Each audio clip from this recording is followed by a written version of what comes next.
2:43 a.m. northern Persian Gulf, 31 nautical miles southwest of Farsi Island. 7 Iranian fast attack craft just attacked a U.S. Navy coastal patrol ship. The crew of the USS Monsoon had 12 men on deck when the first rocket-propelled grenade crossed the bow. They had 60 seconds before the next wave came. Welcome to Global Warfare TV.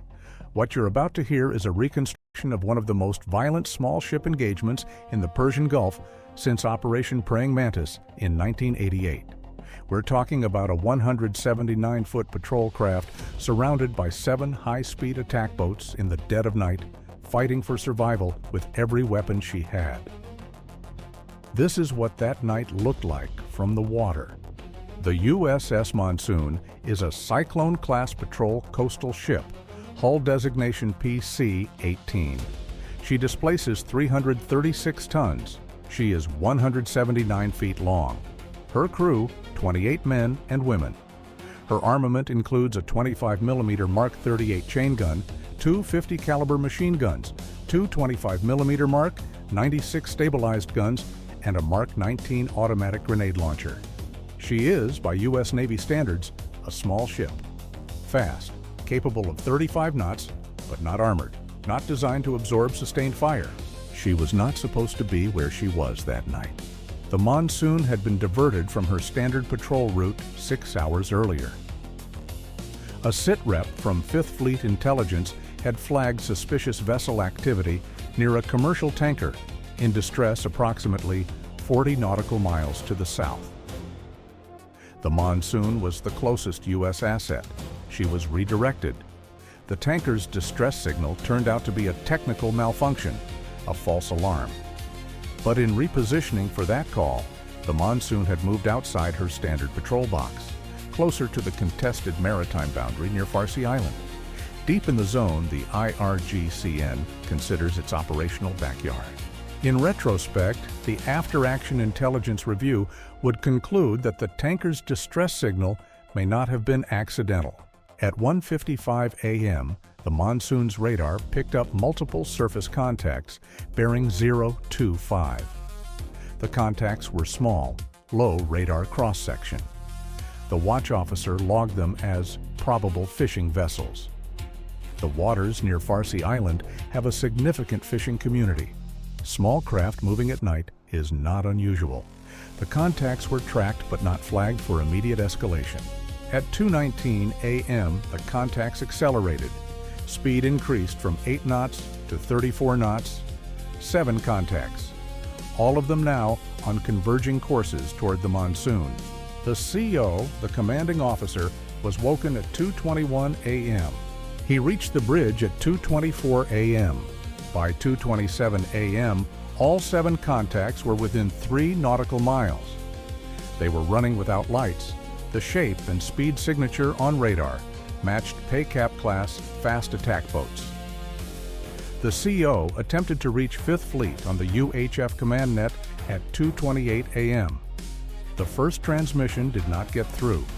The radio technician later identified the cause as a loose antenna connection on the primary UHF system, a mechanical failure that had not shown up in the pre-patrol equipment check 6 hours earlier. The backup VHF radio was used. The message went through at 2:31 a.m. 12 minutes elapsed between first detection of the accelerating contacts and confirmed communication with higher command. 12 minutes. At the speeds those boats were traveling, they had closed from 3 nautical miles to under 1 nautical mile in that time. At 2:39 a.m., 5th Fleet acknowledged the sitrep.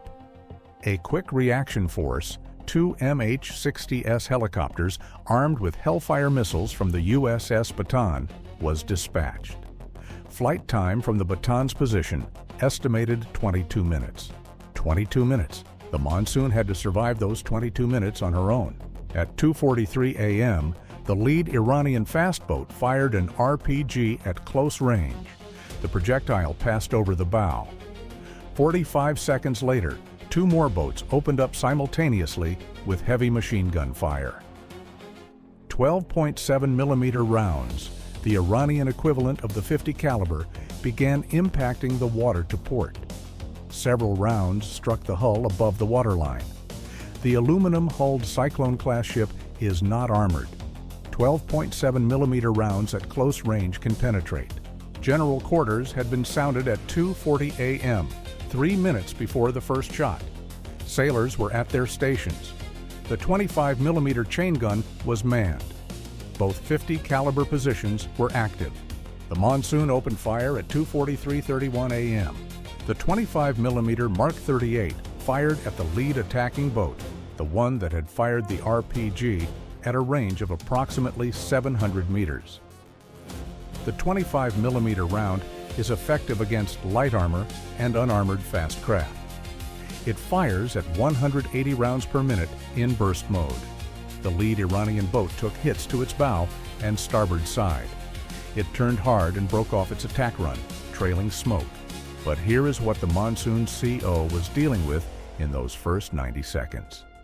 7 boats, different attack vectors. 2 boats to port, 2 to starboard, 2 more swinging wide to come from ahead, and the 7th, the largest, hanging back at approximately 1,800 meters. Watching? The 7th boat worried the CO most. It was bigger than the others. Thermal imaging showed it was armed with something mounted on the bow that wasn't a machine gun. Intelligence estimates, based on later analysis of the imagery, indicated it was likely a C-704 anti-ship missile launcher. Range 35 kilometers. Guidance: active radar homing. A direct hit from a C-704 would not just damage the Monsoon, it would end her. This was the tactical decision point that would define the engagement. At 2:46 a.m., 3 minutes into the firefight, the CO had suppressed 2 of the 6 attacking boats. 1 had been hit and slowed. 1 had turned away. 4 were still active, still attacking. And the 7th boat was maneuvering slowly at distance, possibly positioning for a missile shot. He had 2 options. Option 1, continue defending against the active attackers close in. Use the 25mm and both 50 calibers to suppress the immediate threats. Hope the missile boat stayed outside its launch parameters. Hope the helicopters arrived in time. Option 2, break off the current engagement, increase speed to maximum, and charge directly toward the missile boat, closing the range so fast that a missile shot became geometrically dangerous for the launch vessel itself, while also closing below the weapon's minimum arming distance. The CO chose option 2, partially. He ordered the Monsoon to accelerate to 32 knots on a heading directly toward the 7th boat. Not to attack it, but to close range fast and complicate a missile shot. At the same time, he ordered the Mark 19 grenade launcher, which has a maximum effective range of 1,500 meters and can put 40mm grenades downrange at 325 rounds per minute, to engage the 2 closest attacking boats to port. The 40mm grenades aren't armor-piercing, but against an open cockpit speedboat at 600 meters, they are devastating. The Mark 19 opened up at 2:47 a.m. The first boat in its engagement zone was struck by multiple rounds across its hull and deck. It lost engine power and began to drift. The second boat veered off hard. The Monsoon was now accelerating at 32 knots directly toward the missile boat. The 7th boat hesitated. It had been maneuvering for a firing position. Suddenly, the target was closing the range, not maintaining it. At 2:49 a.m., the 7th boat turned away and increased its own speed, heading north. It did not fire. At 2:51 a.m., one of the 2 MH-60S helicopters from the QRF arrived on station. Call sign Iron 7-1. Armed with 4 AGM-114 Hellfire missiles, laser-guided. Range 8 kilometers. It immediately designated the 2 damaged Iranian boats still in the water. The CO of the Monsoon relayed the ROE authorization over radio to the helicopter crew. The Hellfire engagement of Iranian vessels in the Persian Gulf requires CENTCOM authorization under the standing rules of engagement. Authorization that goes above the patrol ship CO's level. That authorization came through at 2:53 a.m. from the 5th Fleet Tactical Operations Center. One Hellfire was fired at 2:54 a.m. It struck a drifting Iranian fast boat that had been disabled during the Mark 19 engagement. Direct hit. The vessel was destroyed. The second Hellfire was fired at 2:56 a.m. at the second damaged Iranian boat that was still afloat and had one crew member visible attempting to restart the engine. The missile impacted.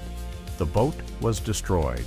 By 2:59 a.m., the surviving Iranian boats, 5 of the 7, had retreated north at maximum speed toward Iranian waters.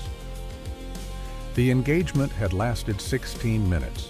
The USS Monsoon had taken 22 hull penetrations from 12.7 millimeter fire, all above the waterline. None had caused flooding. Her communications antenna had been partially destroyed by RPG fragmentation. 2 sailors had been wounded, one with a shrapnel laceration to the forearm, one with a gunshot wound to the thigh from a 12.7 millimeter round that had entered through an unarmored section of the bridge wing. Both were treated aboard the ship and medevacs to the USS Bataan within the hour. Neither wound was life-threatening. The Monsoon's CO later wrote in his after-action report, "The decision to accelerate toward the missile-armed boat was the most consequential single order I gave that night. It was not in any playbook, it was geometry. Get inside the minimum engagement range and make the shot more dangerous for them than for us." But here is what happened afterward. The 2 Iranian boats destroyed by Hellfire missiles had a combined crew of 9. Of those 9, 4 bodies were recovered by Iranian patrol craft the following morning. 5 were never found. Iran's state media ran a story 3 days later claiming the boats had been civilian fishing vessels attacked by American forces without provocation. The IRGCN made no official statement about the operation. CENTCOM released a statement confirming that U.S. naval vessels had engaged and repelled a coordinated attack by Iranian armed vessels in international waters. Coordinates were given. Video from the MH-60S targeting system was reviewed internally but not released publicly at the time. The tanker distress signal that had repositioned the Monsoon into the attack zone was investigated. The tanker, a Marshall Islands flagged crude carrier, was boarded by U.S. Coast Guard personnel 48 hours after the incident. The EPIRB that had transmitted the distress signal was found to have been manually activated from within the vessel's engine room. The tanker's crew denied knowledge. The investigation remains open. 3 weeks after the engagement, the 5th Fleet issued revised patrol routing instructions for all Cyclone-class ships operating north of the 27th parallel in the Persian Gulf. The solo patrol of small combatants in the Farsi Island vicinity was suspended until further notice. A new escort requirement was implemented. Cyclone-class ships were to operate with at least one helicopter support element within 15 minutes flight time at all times.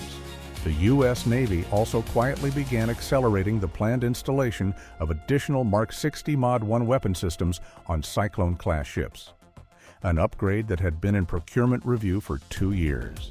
Because what the engagement demonstrated, painfully, was that the Cyclone-class patrol ship's weapons suite, while effective, leaves almost no margin for error against a coordinated 7-boat swarm attack in restricted waters. The Monsoon's crew fought brilliantly, but they also got fortunate. The 7th boat did not fire its missile. That choice, or hesitation, by the Iranian commander is still not fully understood by U.S. intelligence. Internal simulations run after the incident at the Naval War College showed that if the 7th boat had fired its C-704 at 2:46 a.m. before the Monsoon closed the range, the probability of a direct hit was 67%. A direct hit from a C-704 on a Cyclone-class ship is assessed as a mission kill in 89% of modeled scenarios. 67%. That was the margin. The Monsoon's crew survived because an Iranian boat commander, for reasons that may never be fully known, chose not to press his advantage in the moment he had it. History in the Persian Gulf is often written by hesitation. The two sailors who were wounded aboard the Monsoon that night both returned to active duty within 6 weeks. The one with the thigh wound told a reporter months later that he had been on deck watching the 7th boat through night vision goggles when the CO's acceleration order came over the intercom. "I didn't understand why we were driving toward the biggest gun," he said. "Then I did, and I thought, yeah, that's the play." The USS Monsoon remained in service. She completed her deployment. She returned to her home port. She was refitted. And if you want to understand how close the edge actually is, not in think tank papers, not in headlines, but in muzzle flashes and RPGs crossing a bow in the dark, this is where you come for the real breakdown. Subscribe to Global Warfare TV, hit the notification bell, and tell us in the comments. At 2:46 a.m., with the missile boat holding at 1,800 meters, do you charge or do you hold position and wait for the helicopters? Because that decision had a 67% chance of being wrong either way. Stay sharp, stay informed. I'll see you in the next one.